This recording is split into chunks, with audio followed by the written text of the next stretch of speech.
ये YouTube channel नागर मिस्त्री का है। नागर मिस्त्री 1999 YouTube चैनल में स्वागत है। मैं आपका अपना तनुज नागर और अंतिम कुमार। हमारे वीडियो देखते रहिए, हमें आगे सपोर्ट कीजिए। हमारे वीडियो को लाइक, सब्सक्राइब, कमेंट उनकी मदद करने लगता है। बताया जाता है कि इससे पहले ये रेड लाइट एरिया में भी गया था। वहां पर काफी देर घूम लेने के बाद दोबारा से ये हॉस्पिटल जा पहुंचता है और वहां पर जाकर काफी देर तक डॉक्टर्स के साथ टाइम बिताता है। सारे ही डॉक्टर्स की इसके साथ काफी अच्छे से जान पहचान हो चुकी थी और यही कारण था कि सारे ही डॉक्टर इसे अपने स्टाफ का ही एक मेंबर समझा करते थे। और उस रात वो वहां पर सिर्फ अपनी ड्यूटी नहीं निभा रहा था, जबकि उसकी गंदी नजर डॉक्टर निर्भया के ऊपर भी थी। वैसे तो उसने अपनी गंदी नजर पिछले काफी दिनों से इसके ऊपर डाल रखी थी, लेकिन सही समय उसे नहीं मिल रहा था। और अब की अगर बात की जाए तो उसे पता चल चुका था कि डॉक्टर निर्भया करीबन 3 बजे ये बात बोलकर गई थी कि वो कुछ एक देर के लिए आराम करना चाहती हैं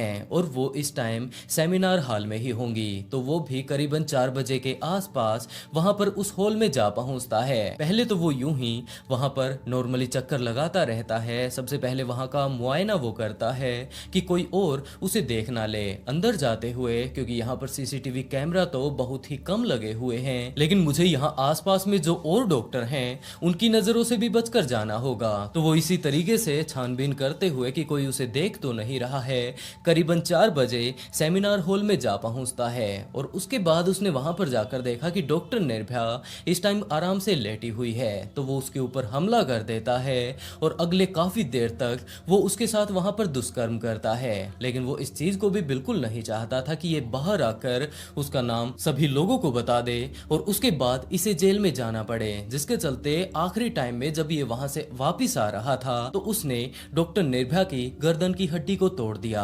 और इस टाइम वो काफी ज्यादा क्रिटिकल हालत में थी, खुद तो वो नीचे नहीं आ सकती थी, तो वो वहीं पर शायद बेहोश हो गई होगी। और उसके बाद ये नीचे आ जाता है। नीचे आने के बाद काफी सारे हमले वो उसके ऊपर करके आया था, तो यही कारण था कि उसके ऊपर खून के छींटे भी बहुत सारे लग चुके थे। लेकिन वो बिल्कुल भी नहीं चाहता था कि वो पकड़ में आए, क्योंकि उसने कत्ल तो कर दिया है और यहाँ पर इन्वेस्टिगेशन भी होने वाली है। तो सबसे पहले वो अपने घर पर जाता है। वहां पर जाकर वो थोड़ी देर के लिए लेट जाता है और लेटते ही उसे नींद आ जाती है, क्योंकि इस टाइम इसने शराब भी पी रखी थी और शराब पीने के कारण उसे नींद आ जाती है। कुछ एक देर बाद दोबारा से उसकी नींद खुलती है और नींद खुलते ही उसे पता चलता है कि इस टाइम इसके शरीर पर काफी सारे खून के छींटे लगे हुए हैं। तो हो सकता है पुलिस वाले जब इन्वेस्टिगेशन इस चीज की करें तो वो लोग इस चीज को देख लें कि इसके कपड़ों पर खून लगा हुआ है, तो मुझे ये सारे सबूत मिटाने होंगे। और इसके तौर पर वो अपने सारे ही कपड़ों को अच्छे से धोकर वहीं पर सुखा देता है। पुलिस वाले उसके घर पर जाकर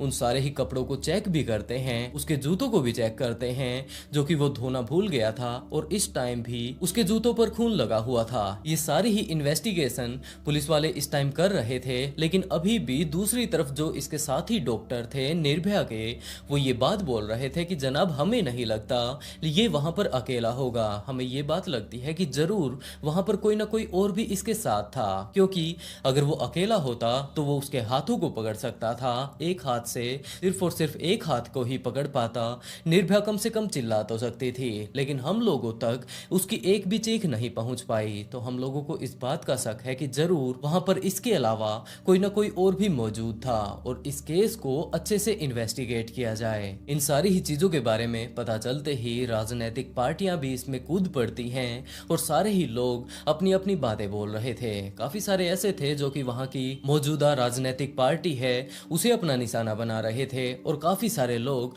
अपनी अपनी बातें बोल रहे थे। और अभी भी वहां पर मौजूद डॉक्टर इस बात को लेकर प्रोटेस्ट कर रहे हैं कि इस केस को अच्छे से इन्वेस्टिगेट किया जाए, क्योंकि ये सारे ही कांड आज निर्भया के साथ हुए हैं। अगर उसे न्याय नहीं मिलता है तो ये कल को किसी और के साथ भी हो सकते हैं। वैसे दोस्तों, आप लोग इस केस के बारे में क्या कहना चाहेंगे? निर्भया ने अपनी पूरी ही जिंदगी लगाकर काफी ज्यादा मेहनत करके वो एक डॉक्टर बनना चाहती थी। वो उनके माता पिता की इकलौती संतान थी जो कि अपनी जिंदगी में काफी ज्यादा मेहनत करके थोड़ा आगे बढ़ना चाहती थी, लेकिन इस तरीके के घटिया लोगों के कारण उसने अपनी जान गंवा दी। जय हिंद।